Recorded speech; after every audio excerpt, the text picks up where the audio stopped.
Okay, so here's a big question, maybe one you've thought about late at night. Is death truly freedom? Hmm.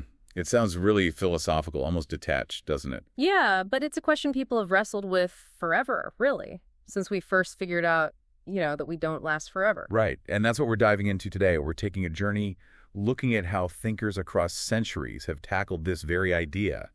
Is death liberation? Hmm. Is it just the end or something else? And we've got a great stack of sources, old texts, newer critiques, even some speculative stuff. Our goal here is really to pull out the key insights for you. Think of it as a shortcut through all the dense material, helping you get a handle on what actually matters in these big, sometimes tricky ideas.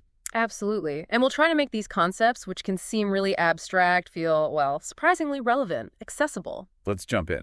So philosophers have been at this for literally millennia, but you'll probably notice something as we go. Well, their insights are often brilliant, really rigorous, Yeah. but they sometimes feel kind of disconnected from the everyday stuff most of us worry about. Okay, like who? Let's start in the big one, Plato. Plato, yeah, he'd definitely be in the death is freedom camp, big time. How so? He saw the body as basically a prison for the soul. A prison. Wow. Yeah, trapping in this world of shadows almost. Yeah. Like his famous cave analogy, a prisoner seeing only reflections, not the real deal. Ah, right, the cave. So death is. Death is the escape.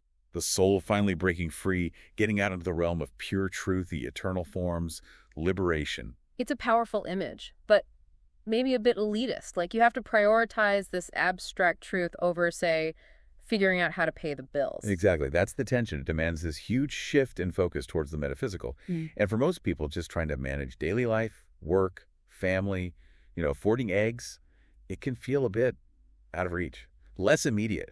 Okay, so who pushes back on that? His student, Aristotle. Right. Aristotle wasn't really on board with the whole soul jailbreak idea. No. What was his take? He saw death as more natural, like the end of a cycle. A cycle. Yeah, like a plant grows, blooms, and then eventually it wilts. Life's purpose for him was about fulfillment, reaching your potential. And death, that's just the natural conclusion. But more biological, less cosmic escape. Exactly. Logical, simple in a way, but that purely biological view often doesn't quite scratch that itch for deeper meaning, does it? Probably not. If you're stressed about deadlines, just being told you're part of a natural cycle might not feel sufficient. Right. It can feel a little incomplete if you're searching for something more than just, existing and then stopping. Okay, then there's Epicurus. He sounds like he might have a different vibe altogether. Oh, definitely. Epicurus was famously blunt about it. His line was, "Death is nothing to us." Nothing. How does that work? His argument was simple. When you're alive, death isn't here. When death arrives, well, you're not here anymore. So why fear it? There's no overlap, no experience of death itself. That's stark. It is. And that idea of nothingness can be really unsettling for people. We often crave stories, meaning some kind of continuity. Yeah, we like comforting narratives. And Epicurus basically asks you to throw all that out, afterlife, legacy, the whole lot. Yeah. It's demanding. It can feel quite cold, actually, if you're looking for comfort. Okay, let's shift gears a bit. What about Eastern thought? The Buddha. Right, Siddhartha Gautama. He also talks about freedom, but in a different context. For him, life itself is characterized by dukkha, suffering, dissatisfaction. Driven by desire, right. Exactly. Desire, attachment. It keeps us trapped in the cycle of rebirth, of samsara. So achieving nirvana, that's the ultimate freedom. And nirvana involves? It's about extinguishing desire, letting go of the ego, transcending that cycle. It's an escape from suffering. But achieving that sounds like a massive undertaking. Dissolving your ego, your identity. It is. It's a profound spiritual goal, but it asks you to detach from everything that kind of defines us in the modern world. Our goals, our relationships, our sense of self.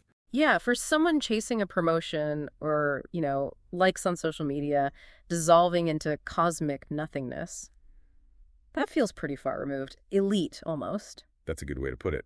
So you see the pattern. Plato's truth, Aristotle's cycle, Epicurus' nothingness, Buddha's detachment. They're powerful ideas. Foundational even, but they often ask for something that feels difficult to square with just living day to day. Precisely. They often demand this step outside the routine, this confrontation with really big, abstract questions, maybe even the void. Which, let's be honest, most people busy with bills and the daily grind would probably rather avoid. Understandably so. It takes a certain kind of energy, time, and willingness to engage at that level, which isn't always practical or appealing. Okay, so the ancients set the stage, but their ideas, while profound, can feel a bit distant. Right. And then as we move closer to our time, say the 19th and 20th centuries, things get, well, even more intense. The philosophers start asking questions that feel even more raw, like staring straight into a black hole. It's often stuff that's really quite uncomfortable for everyday life. Okay, give me an example. Kierkegaard. Kierkegaard, yeah. Often called the father of existentialism. For him, death is freedom, but only. Only if you're constantly wrestling with it. Every single day. Every day. That sounds exhausting. It is. He saw life as this precarious tightrope walk over an abyss. Death is always there, that dread. So where's the freedom? Freedom comes from facing that fear, that dread. From making a conscious choice, a leap of faith maybe, or committing to a purpose despite the abyss. Wow. So freedom isn't escape, it's confrontation. Exactly. But living with that constant anxiety, that level of intense awareness of your own mortality. Yeah, that's a demanding way to live. Most of us, I think, try to push that thought away, right? Distract ourselves, scroll, social media. It's a very understandable impulse. Kierkegaard's path requires this persistent, profound engagement with finitude that, yeah, many find overwhelming. Okay, who else? Nietzsche. He sounds like he'd have a strong opinion. Oh, definitely. Nietzsche flipped it. For him, death isn't freedom. It's the ultimate deadline, the ultimate challenge. Challenge to do what? To live. To live life to the absolute fullest, like a blazing comet, as he might say. Especially since, for him, God is dead. Ah, right. No afterlife promise. Exactly. So freedom isn't waiting for you after death. Freedom is here, now. It's in defying death by creating your own meaning, forging a legacy, living an unapologetic, powerful existence. Becoming the Superman, the Ubermensch. Right. It's this intense call to self-creation, to basically become extraordinary. Which sounds amazing, but also incredibly high pressure, especially if you're just trying to pay rent or, take a decent selfie. Absolutely. It puts this immense burden of meaning creation squarely on the individual. It can feel daunting, almost impossibly demanding for the average person. Okay, so Kierkegaard says face the dread, and Nietzsche says live like fire. What about Sartre, another existentialist, right? Right. Jean-Paul Sartre, yes. And he took yet another view. For him, death is pretty much the opposite of freedom. The opposite? Why? Because for Sartre, life is freedom. It's defined by the constant choices we make, the responsibility we have for those choices.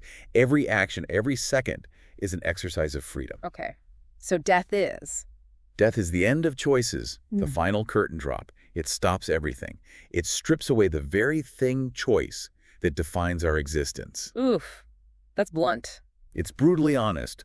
It forces you to own every single moment, knowing it all just stops. Which is precisely the kind of thought many people find unsettling, I imagine. It pushes against comforting beliefs in, something more. Exactly. That stark finality is hard to grapple with if you're holding on to hope for an afterlife or some grand plan. We can't talk about intense views without mentioning Schopenhauer, right? The famous pessimist. Yeah, Schopenhauer, yes. His view is bleak, but interesting. For him, life is mostly suffering. It's driven by this blind, relentless will to live, this constant striving that never brings lasting satisfaction. Sounds cheer. Not quite. So in that context, death is a kind of freedom, but not a happy one. It's freedom only in the sense that it's relief. Relief from the struggle. Exactly. It's the cessation of that painful, endless striving. It's an end to the suffering inherent in existence. But it's not liberation into something better, just an end to the bad stuff. That's a pretty grim kind of freedom. It seems like it would struggle to resonate with people looking for, hope. Generally, yes. While the idea of relief from suffering is understandable, most people are wired to seek more than just the absence of pain. We look for positive meaning, joy, purpose. So looking at these thinkers, Kierkegaard, Nietzsche, Sartre, Schopenhauer, there's a common thread, isn't there? Definitely. They all demand this incredibly raw, unflinching look at existence, at mortality. A level of introspection that can feel like a heavy psychological weight. Yeah, like homework nobody wants to do. Sort of. And for people just trying to get through the week work, family, survival death often feels more like a tragedy to be mourned, or a mystery maybe, not an intellectual puzzle demanding this kind of deep, potentially painful self-examination. Okay, we've hit the ancients, the existentialists. Yeah. But the rabbit hole goes deeper, right? There are other thinkers, maybe less mainstream, who push this question in even stranger directions. Oh, absolutely. Let's broaden the scope. Think about Albert Camus. Camus, okay. Absurdity, Sisyphus. That guy. That's the one. He definitely wouldn't call death freedom. For Camus, life is inherently absurd. There's no grand cosmic meaning handed to us. Right, so death is. Death is just the end of your rebellion against that absurdity. Freedom, for Camus, isn't in death. It's in the defiance itself. It's in choosing to live, to create meaning, even knowing it's ultimately meaningless, like Sisyphus, happily pushing his rock. Embracing the struggle knowing it's pointless. Exactly. But that's a tough sell for many, isn't it? Most of us are sort of wired to look for purpose, for meaning that feels, well, real and lasting. Yeah, being told to embrace meaninglessness, even defiantly, can feel counterintuitive, almost depressing if you're not in the right mindset. Definitely. Then you have someone like Slavoj Žižek, a really provocative contemporary thinker. Žižek, okay. What's his angle? He might argue the whole idea of death as freedom is actually a kind of trap, an ideology. A trap? Like maybe it's a way systems say capitalism or certain religious structures keep people compliant. By promising this release or freedom later, in death or an afterlife, it makes people more willing to endure suffering or injustice now. Wow. So true freedom for him isn't about death at all. Not at all.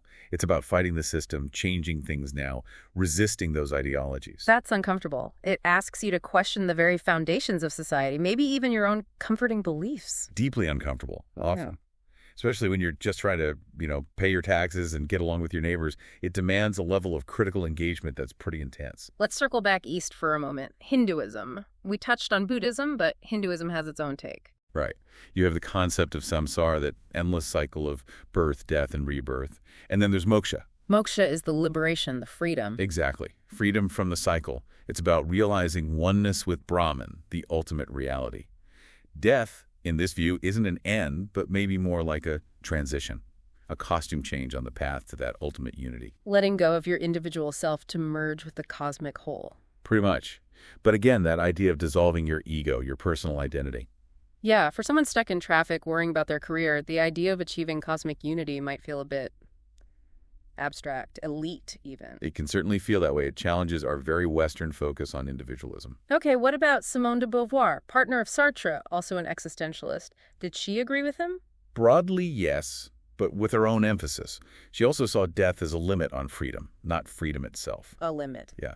For her, life is about our projects, the things we choose to do, create, build, our career, family, legacy, whatever it is. Yeah. These projects define our freedom in the world. And death. Death cuts them short. It's the ultimate end to our ability to project ourselves into the future through our actions. So freedom lies in the choices and actions we take while alive. That emphasis on deliberate living, on these projects, it's inspiring, but again, maybe feels like a lot of pressure for someone just trying to get through the day. It can, yeah. It demands a certain kind of conscious planning and evaluation of one's life that might not feel practical for everyone all the time. Then there's Hannah Arendt, another really interesting thinker. Arendt, yes. She had a fascinating perspective. She argued freedom isn't in death, but in how we live knowing death is coming. How does that work? Death acts like a deadline. It makes our actions creating things, working, loving, participating in public life matter. It gives them significance because our time is finite. We leave a mark. She talked about natality, our capacity to begin new things, to bring novelty into the world. So death makes life meaningful by limiting it. In a way, yes, it creates the space for our actions to resonate. But again, this idea of natality and leaving a mark, it can feel quite abstract if you're focused on the 9-to-5 grind. Okay, we've had some challenging views, but let's go really dark for a second. Emil Cioran. Cioran, the Romanian philosopher of, shall we say, profound pessimism. That's putting it mildly, I think. For Cioran, death wasn't freedom. It was more like proof. Proof that life itself is just a bad joke, a cruel, meaningless accident. So not relief like Schopenhauer, just meaninglessness confirmed. Pretty much. A pointless exit from a pointless existence. He even wrote about the inconvenience of being born. Yikes. That's Deeply nihilistic, too much for most people, surely. Overwhelmingly so, I'd say. Most people instinctively cling to hope, to finding some kind of meaning, even if it's difficult. Sharon's level of despair is hard to live with. Okay, let's pivot completely. What about the future? Technology, transhumanism. Ah, yes, the sci-fi twist. This is the idea that technology might eventually allow us to overcome death entirely. Like uploading our minds to a computer. Radical life extension. Exactly. So the question becomes, is that freedom? Escaping the biological limitations of the body? It raises so many questions, though. Is that uploaded consciousness really you? And isn't this just a fantasy for the super rich anyway? Both huge points. The identity problem is massive. What is consciousness without a body?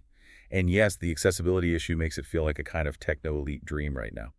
Okay, one more. Let's end this section with someone maybe. Chiller. Zhuangzi. Zhuangzi, the ancient Taoist.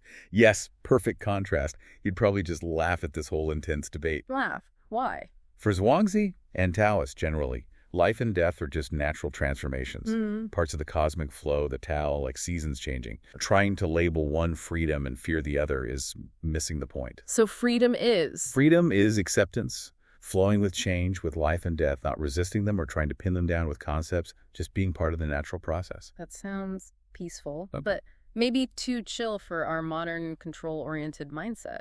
It often is, yes.